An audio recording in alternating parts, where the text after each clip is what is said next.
Nation of Fitin10, welcome to day 29, the first day of week 5, and this is the week that you will not quit. This is the week that you will not quit. And we usually don't have people quit. There's usually only maybe a couple every challenge that tend to drop off for various reasons. But I want to remind you that the only way that you will stop making progress, the only way you will not succeed, and success can happen at many levels, is to stop, is to quit. This is the week, just like any other week, that you will not quit. You will keep going regardless of whether you've had a lot of results up until now or not. You've all built some momentum, so let's continue to capitalize on it. Yesterday, I talked about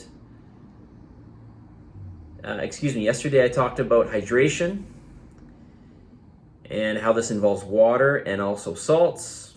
Your salts being, of course, sodium and other important ones like calcium and magnesium and chlorine and phosphorus and magnesium and potassium. But the main one that we lose is sodium. Of course, we lose other ones. And these are all really important. All these salts are important, especially when it comes to movement, because movement is initiated by your nervous system. Your nervous system runs on electrochemical gradient. It essentially runs on these, in particular, calcium and sodium, or sodium and calcium, potassium to some degree. It runs on this electrochemical gradient. So imagine these little salts going back and forth through a gradient, and this is what allows us to move and to move efficiently. And if you ever want to feel completely exhausted, which I would never suggest, but if you ever want to feel completely exhausted, remove all of your sodium out of your diet and you will feel exhausted. You will not feel like moving. Of course, we already know what happens when there's an imbalance or a loss of electrolytes and or water. The muscles cramp, we feel tired, our performance drops, among many other things. So we want to make sure that we keep these up. So I want to be just clear on some things that I mentioned yesterday. I'm going to recommend that everybody takes in at least 1 liter per 50 pounds of body weight. And I suggest that with every liter, you get 1.5 grams of salt. 1.5 grams of pink salt. Let's be specific. Pink salt, because table salt and pink salt differ in their percentage of amount of sodium. Also, pink salt is higher in the other minerals that I mentioned, right? Those other electrolytes. So, 1.5 grams of salt is about 1/4 of a teaspoon. So get 1/4 of a teaspoon of pink salt in every liter of water. Somebody asked me today through Slack, why do I see a loss in my lean muscle mass from my last scan? How does this make any sense?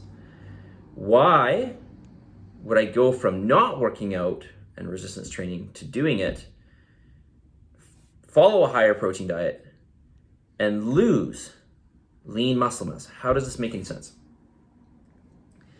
So how does this make sense? Well, your muscle mass is made up essentially, well, in a simplistic sense, made up of 2 things. There is the muscle tissue itself, and there is this reservoir of water, essentially, mainly glycogen. So you may have heard of, for example, marathon athletes or people that do triathlons.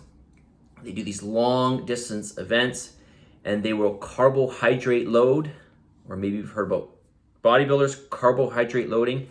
What this is loading the muscles with primarily water. So your muscles are a huge reservoir for water. And this is not a static thing. This is something that goes up and down through time. It's always going up and down.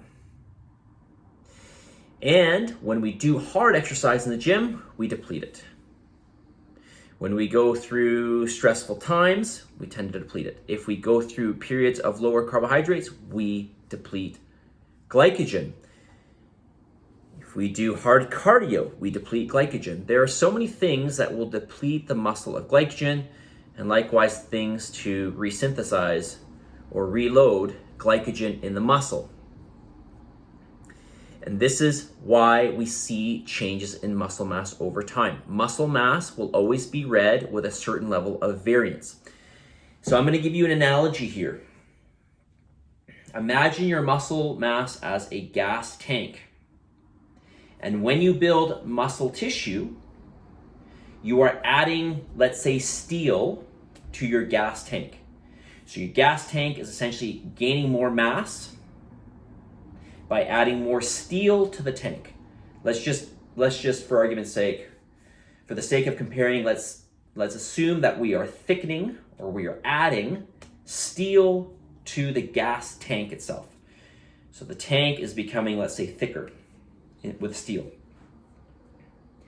But as we drive around, we utilize gas and the gas goes down, and then we go to a gas station, we fill it back up. This is sort of the idea behind muscle mass going up and down. We can add tissue, we can add steel to the tank, but we can also lose gas in the tank. So overall the gas, even though we added more steel to the tank, if we have less gas in the tank, it's very possible for the tank to weigh less, to have less mass overall. Does that make sense? So there's going to be this variance because the gas, or in this case we're talking about glycogen, is going up and down. We are expending it and we are resynthesizing. We are expending it, we are resynthesizing. This is always going on in the body. There is some resynthesis, there is some loss, always through time. We are always losing fat, we are always gaining fat. Okay, well, that's not totally true, but we are always, let me be more clear about it. We are always going through breakdown or buildup. Always, it's always happening. This happens with muscle tissue. Our bodies are not static. They are constantly evolving. Okay, when it comes to muscle mass, the glycogen, the water is going up and down always through time. What we are doing in the gym over time is we are building muscle tissue.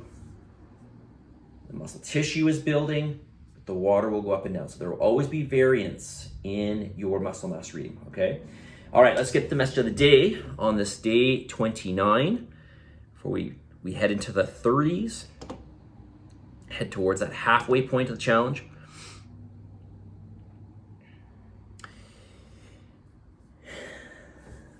It's okay to want to quit.